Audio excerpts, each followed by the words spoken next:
Hello and welcome to Riverland Women, the podcast which celebrates the amazing achievements and inspiring stories of women across South Australia's Riverland. I'm your host, Kerry Lush from the podcast station. Join me each fortnight as we meet some of the extraordinary women who call this region home. This is Riverland Women.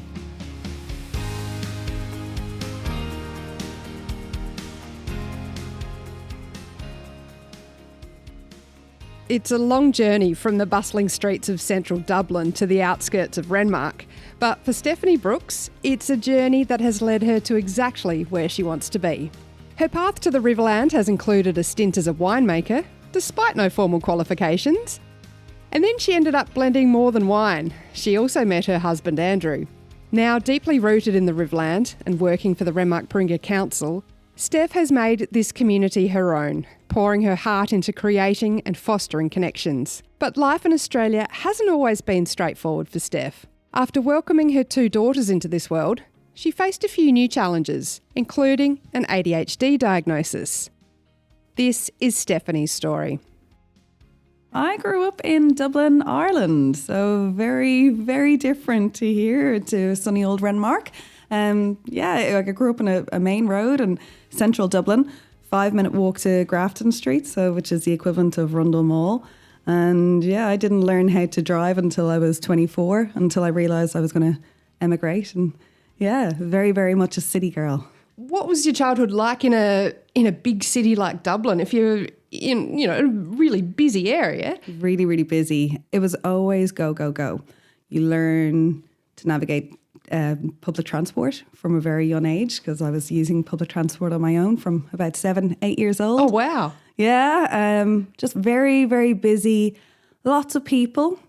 And I suppose if I think about that, that has definitely shaped who I am now, because I always felt everything was very busy there, but there was a lack of connection, if that makes sense. So I had a very big, extensive family and understood about the connection within family and that sense of community. But I never really felt it in where I lived. We didn't really know our neighbours. I lived next door to them for my whole life, but you didn't really talk to people that much because it was city. So it's interesting. Very, very busy, loads of people, but I definitely sensed from a young age. What was your house like? Were you in like a small house? Did you have to go to the park to run around? What was... I was pretty fortunate. I had quite a big house in Dublin, so a 3-storey Victorian house. So it was nice. We had a big back garden. But because I lived on the main road, there wasn't really any kids. So a little bit sad. I might have played out in the laneway, with a tennis racket when I was a kid, because there just wasn't kids around. But I was really big into sports when I was a kid. Always really social and going to school and that. So it was fine. But just where I lived, not a lot of kids. And I always really wanted that. So yes, I was lucky I grew up in a nice house, but I remember saying to my mum, I was like, I just want to live in a housing estate when there's loads of kids. That would have gone down well, I'm sure. Yeah, I know. She was like, what? Yeah. So any siblings? Yeah, but they're 14 and 10 years older than me. So I suppose that's that deep sense of wanting connection.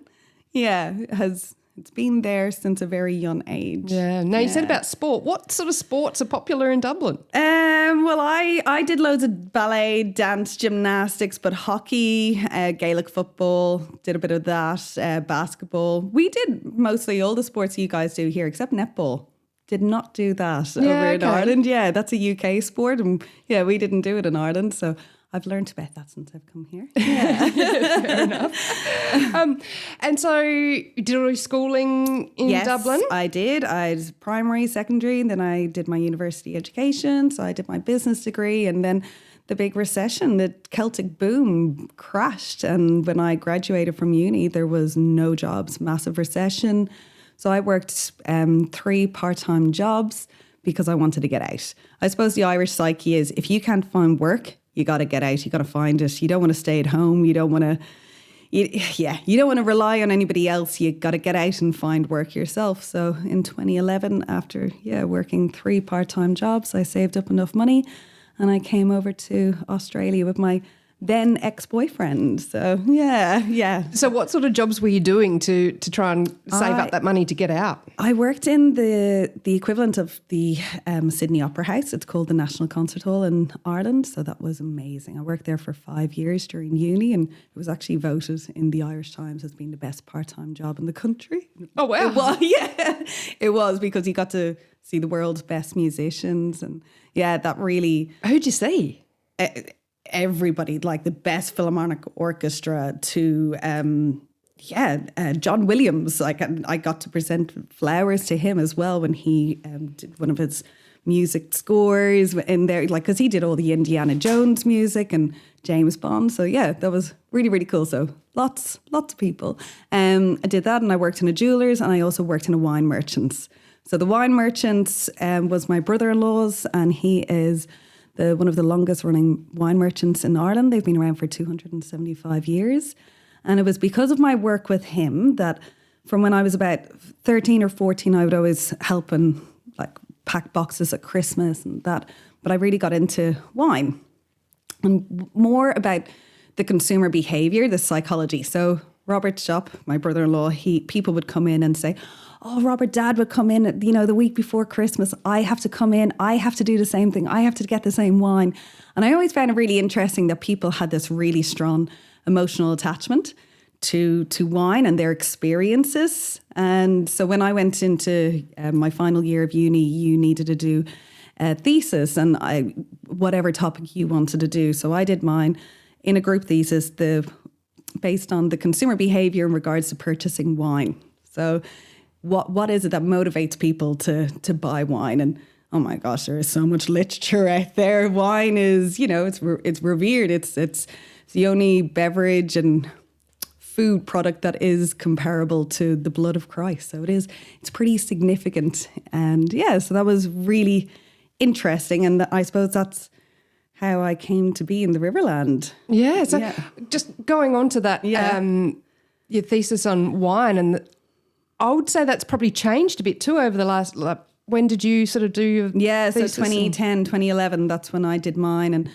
I suppose one of the biggest things from the thesis was when you would talk to people and ask surveys, people were very happy to say, oh, we had a bottle of wine last night, maybe two, and people say like that. But any other beverage, you'd never say, oh, we had a bottle of vodka last night, maybe two.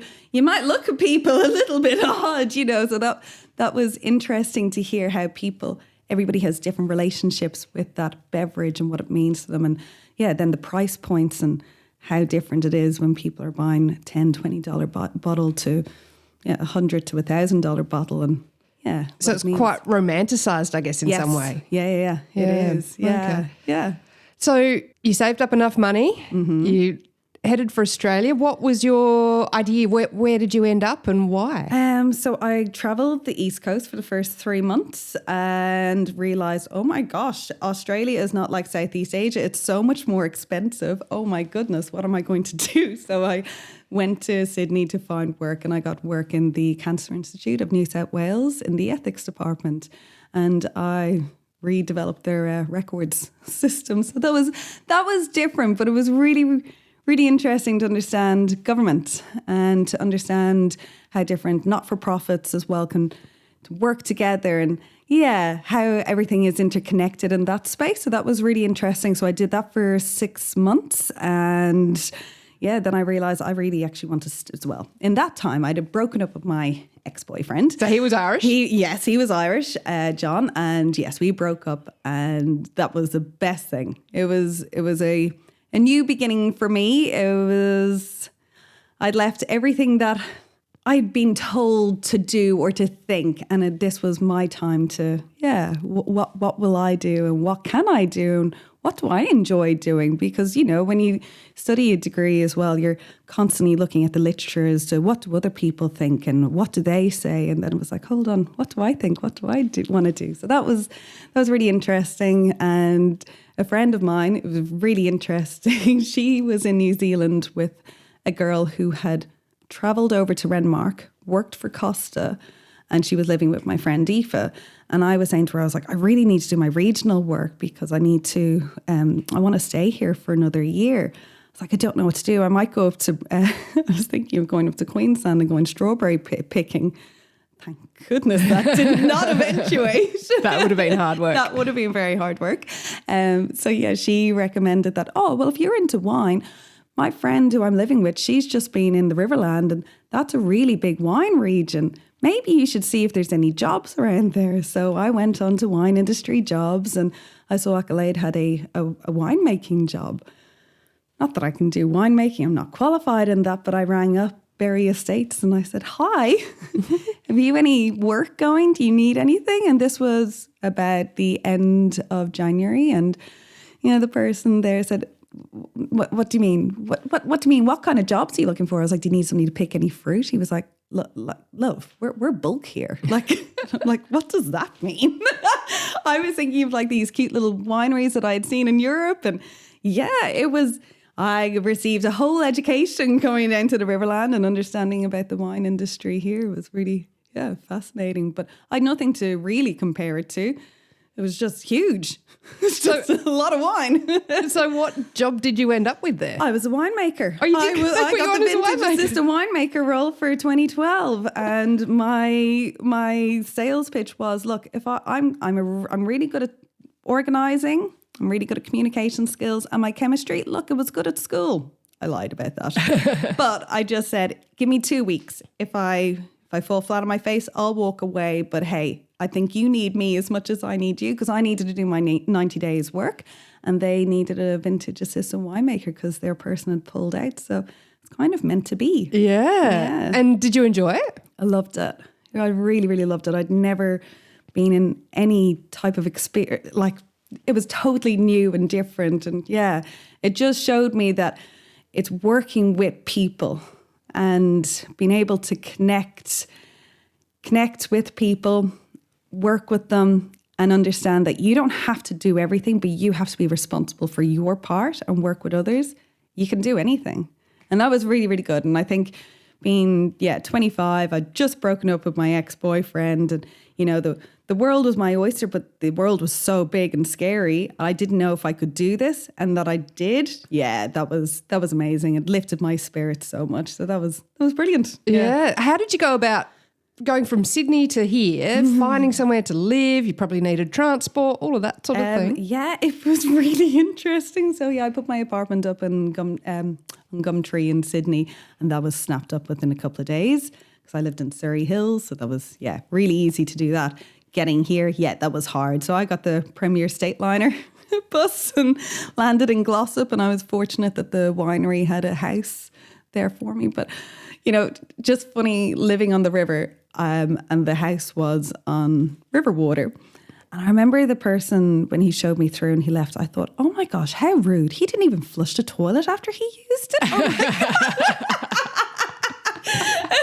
And the assumptions that you make, because I was city, and I thought everybody had access to clear filtered water. Yes, that's right. So that was the beginning of my learnings. Yeah. You would have worked it out soon enough after washing your hair in river water. Yes, I did. Yes. So I boiled the kettle for a few years. Yes. Been there, done that. What came next after the winery? So when I was at the winery, I was very fortunate that there was an assistant winemaker. And his name is Andrew Brookes, and he trained me into the role. And but he was just, so different to anybody I'd ever met before. And it was really interesting because after 3-4 weeks of working with each other, he asked me, oh, so you've never been out in the Murray? And I was like, no. And he was like, oh, do you want to go fishing? And I was like, oh, that'd be great. Just like, this is a sightseeing tour. And then a few of the labby girls were like, no, that's a date. He's a country boy. He's asked you about the date. I was like, oh, really? Okay. So that was exciting. So he took me out and we went fishing, and poor bloke though, he went to cast a line and he goes, I'm no Rex Hunt. And with that, the whole line went into the water. And I was like, is that meant to happen? He was like, I don't know what happened there. So he's not the best fisherman, but we do enjoy getting out in the boat. So that was great meeting him. But I had plans to go off somewhere else. I was going to go traveling. I was going to go to Canada. I was going to, my friend she was a brand ambassador for Jemison over there, and I was going to go over and do that with her. But yeah, I met a boy. So I went back to Ireland for a couple of months to reassess what I was going to do. And then I decided that I would come back to the Riverland and see what I could do here. In the meantime of when I was about to fly over, Andrew had broken his leg. He'd come off his motorbike. So I had to spend the first 3 months when I came back helping him and being Florence Nightingale. So that was a little bit different because, I had to move in with his parents. And yes, I was caring for him, and it was July. So it was cold, and it wasn't the Riverland that I'd remembered during vintage. And yeah, that was interesting. And then I got a job at Flinders University. So I did that for 6 months, and that was interesting, but it didn't work out as I'd hoped. But very fortunately, I applied for a job at Renmark Paringa Council. And yeah. And how long ago was that? 11 and a half years ago. Wow. Yeah. Okay. So there's been a lot happen in that time then. Yeah. So eventually you married? Yes. So I got the job there in 2013. And then, we got married in 2017. Yeah, in Ireland. So we had 2 weddings. One here and one over there. Yeah, so I always joke, I've had 2 weddings, but at least... Which one was the real one? I know, the Irish one. Yes, yeah. And 2 weddings, but 1 guy and 1 dress. So that's good. Who gets to wear their dress more than once? Yeah, that's right. So, but it's been... what a journey. You look back and you just go, oh, wow, there's been a lot that has been done, and I feel like I'm a completely different person to who I was when I left. I was so, like most people, you're so young, you're so naive, and you move away and you discover yourself, and you really discover what it is about you that is important and that you need to nurture, and hopefully that can add value to others and to the people around you. So and for me, I think my biggest core need and want is that sense of connection. And that comes from growing up in the city, where you have hundreds and thousands of people all around you. And I felt this in Sydney as well, but it can be the loneliest place in the world.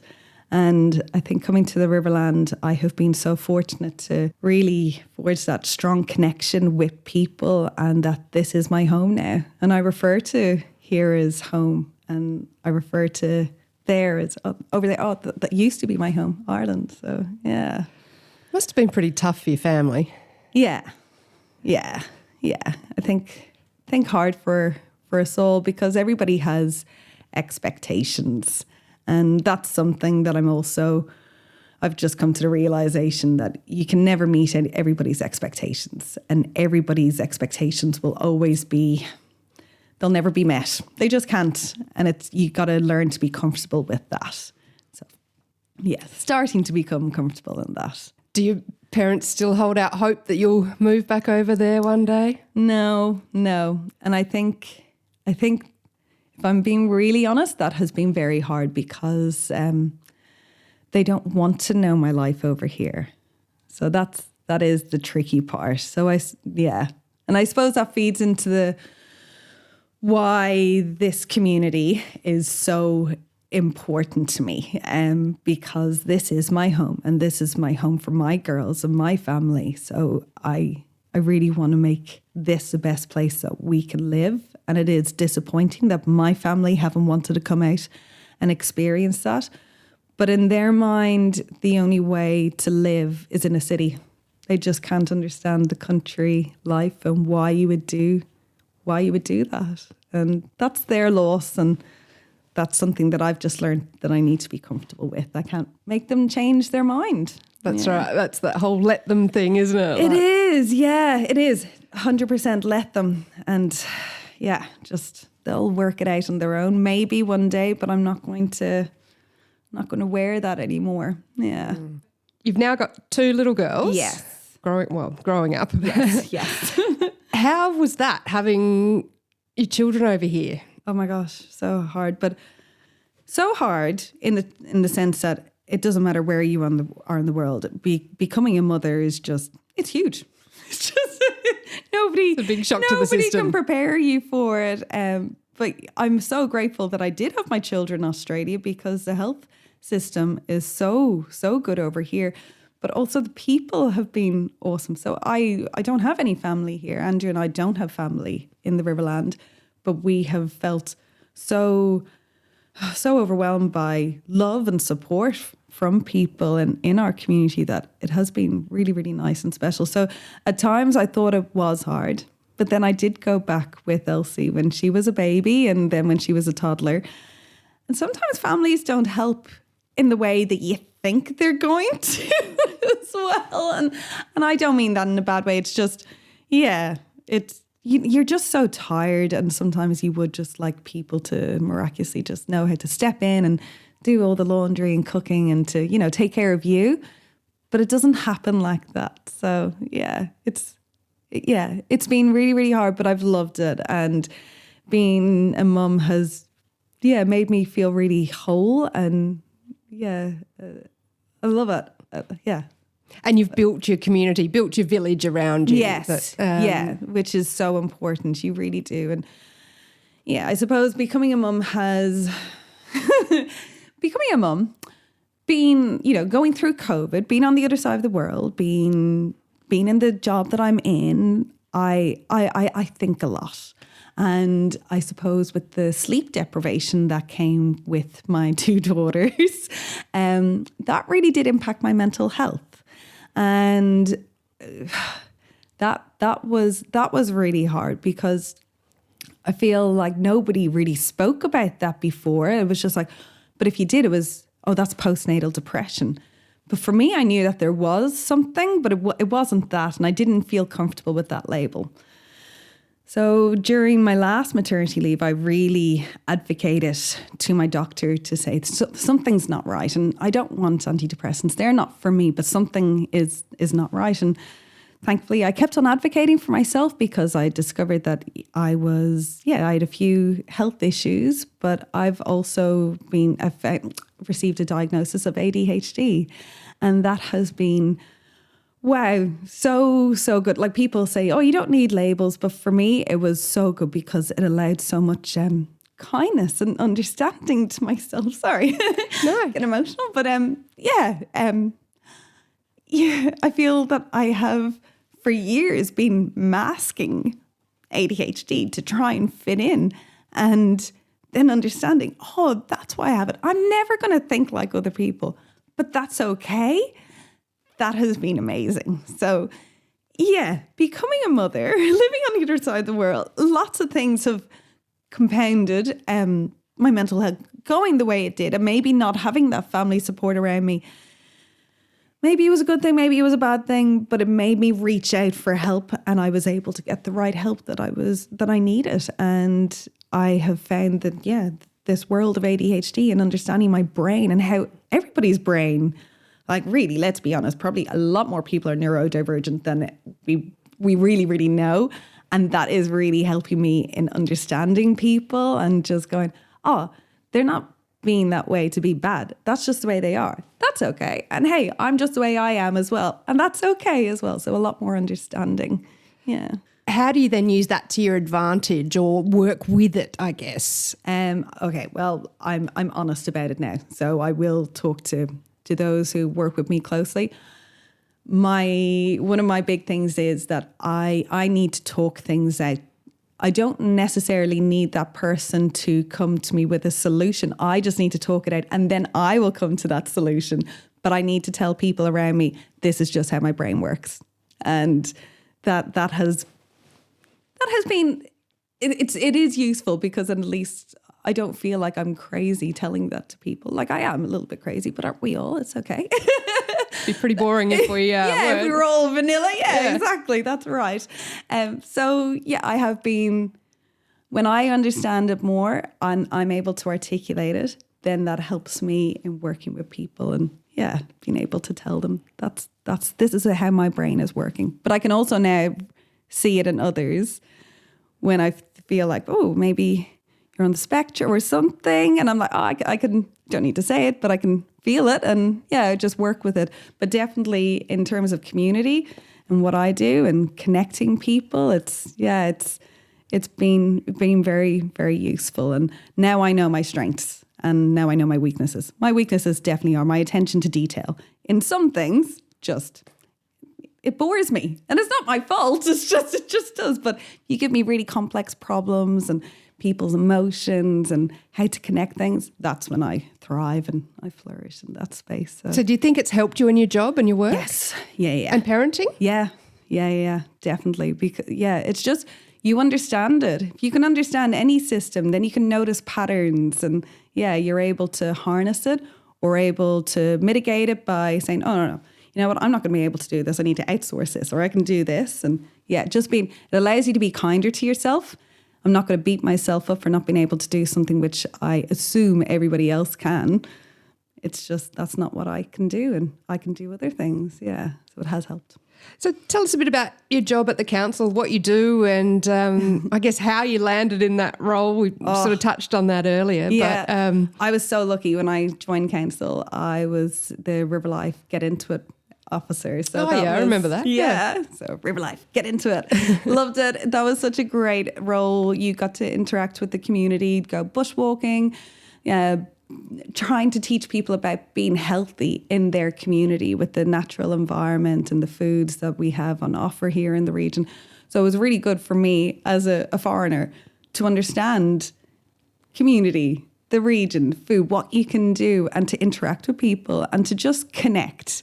So I don't know whether it's an Irish thing or it's a Steph thing. I just love connecting with people. If I can connect with people, magic happens, and that's when we can make projects work. So that I remember even saying to Andrew, I was like, people are talking about, you live to work, you work to live, but I'm living to work. I love this job. And I was so, so excited. So then I was in that role, and then I went into the community services officer role, and then I really noticed that the communications channels in council there was none. There was one Facebook page, and everybody in local government a decade ago was terrified of Facebook. Like, oh my gosh, we can't have two-way conversations here. Oh, that's crazy. So because of my business degree and I specialised in consumer behaviour, and I felt, hey, I feel like I'm building a relationship with this community.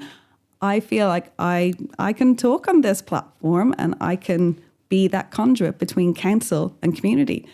Because as an employee, I realised, I was like, oh my gosh, we do all these amazing things, but we're not telling people. I just felt that there was a gap. So that's something that I've always felt within myself. I'm able to identify where there's gaps or voids or patterns, and I'm able to see, okay, hold on, where can I add value? And that's always... It's a bit of a self-line that I have of, okay, where can I add value? If I say this, will that add value? I just feel that that's very important. So from then we've been able to grow our Facebook page. So when I started, I think I had 250 on it, and now we've got just shy of 7,000, which is amazing considering our population is just shy of 10,000. And all of our communications channels and the rest of them. And it's been incredible. So now I'm the manager of community development. So I have a comms and engagement officer now full time. So that's exciting. And basically it's anything that's non-regulatory that comes through to council comes our way. And it's, Steph, can you facilitate this conversation to understand what the needs are? And it's to link people to what the services and the goals that we have at council and what is the evidence and what are the needs of our community? How can I link the both? So it's an interesting job, and I suppose anybody who goes into it would do it in a different way, but this is how I do it. I feel like I'm the link to marry the services of council and what the people need. And let's see what we can do with other partners and NGOs in the region. How have you found that going back to work with two children and a higher level role, I guess, than what you... when I started. It's been... Oh, look, it's a blur. It's a blur. Some days you think, I'm killing it. This is great. Yeah, I've got this. And then other times it's like, I want to go into the fetal position and just rock back and forth. Oh my gosh. Yeah, no, it's it's good. It's really, really good. I keep on reminding myself and my husband that these are the good years. Like, it's hard, it's hectic, but they're little people. They've got little problems. It's okay. It's just when they get bigger, it's going to get harder, but we'll have more sleep, hopefully. That's true. Maybe. maybe. But yeah, I'm enjoying being their mum. I would love, of course, if there was more flexibility and I could spend more time with them and I could spend more time doing work as well. I think, yeah, as women, we're very susceptible to feeling that guilt. And it's tricky, but I'm very lucky to be part of an organisation that is very family focused and friendly. And yeah, they are quite flexible. So yeah, we're making it work. Yeah. So long-term goals, what would you like to be doing in 5-10 years' time? Hopefully adding more value. I really enjoy the sector that I'm in. I find it incredible to work for a tier of organisation or a tier of government where you work on projects and you see how they enhance the place where you live and your kids live in. And yeah, I feel I've got skin in the game big time now. My kids are here. I want this to be the best place where they grow up, where their friends grow up, and where I want to be. So I just want to keep on adding value and make here, even more incredible to live, play and work like it is. I love Renmark, and it took me a good 10 years to get my husband to move here because he was a winky boy. But now we have bought a home here. We love it. Yeah. And, even when we went back to Ireland in August 22, I was so excited to get home. And I really felt that here was home. And that was huge. So, yeah, this is my home. This is my heart. Where I can add value, that's what I want to do. Yeah. Excellent. Now, Steph, I have a few quick questions that I've been throwing in at the end of interviews now. So if you're happy to answer a few of these. So favourite place in the Riverland and why? Oh, okay. All right. Catarapco Island. You can only get there to it by boat. It is a beautiful sand island just below Loch 4 and I love it. Andrew, when he took me fishing, it was the first place where he took me along the river where we could get out of the boat and go for a swim. It's somewhere where, we've taken the girls now. We take friends there. It's a really special place. Yeah. And Headings Cliffs. He proposed to me there when we were on a houseboat. And it's gorgeous. Yeah. It's so iconic, isn't it? Oh, I know. Riverland image. It's just if you can get it where there's no people there. That's the tricky thing. Whereas Catarapco, you can usually get it quite quiet. Yeah. Best advice someone has given you? Do what works for you and your family. Stop worrying about everybody else. Everybody has different needs and wants. You and your family, you do what works for you. Yeah. What's one skill you always wanted to learn but haven't yet? Oh, goodness. Languages. I was always in awe of people who could speak multi-languages. I have Pidgin, Spanish and French, and languages would be something. To be able to communicate with people from anywhere in the world would be wonderful. But isn't it crazy that you don't need language to connect with people? Eye contact, gesture. I think when you're authentic and transparent, you can do that with people, regardless of language. But would love to have more languages under my belt. And finally, what's something I should have asked you about but didn't? I felt I wanted to throw in there about the ADHD because I feel like a lot of people have been talking about it at the moment and there's some negative connotations about it. And when one of your other podcasters was talking about her story of mental health, I felt that it was important. So you didn't ask me, but I threw it in there. But I think the more we can talk about mental health and neurodiversity, and not everybody has to be the same, but there has to be a respect and an understanding of people in all of their forms and ways. I think that's important. But yeah. Yes. Well, thank you, Steph, for sharing your story and your Thanks, background and being a part of the Riverland Women podcast. Thank you so much for inviting me. I feel really honoured, and this is something that I told my girls this morning. I said, well, maybe this is something you can listen to when you're older with your grandkids, and you can get to know a bit more about your mum at this time in my life. So thank you, truly. Thanks, Steph. Thanks. That was Stephanie Brookes from Renmark. I hope you enjoyed this episode. If you did, I would love if you could leave a review. Don't forget to hit that subscribe or follow button, and you can stay updated on all our upcoming episodes. Thank you for listening to the Riverland Women podcast.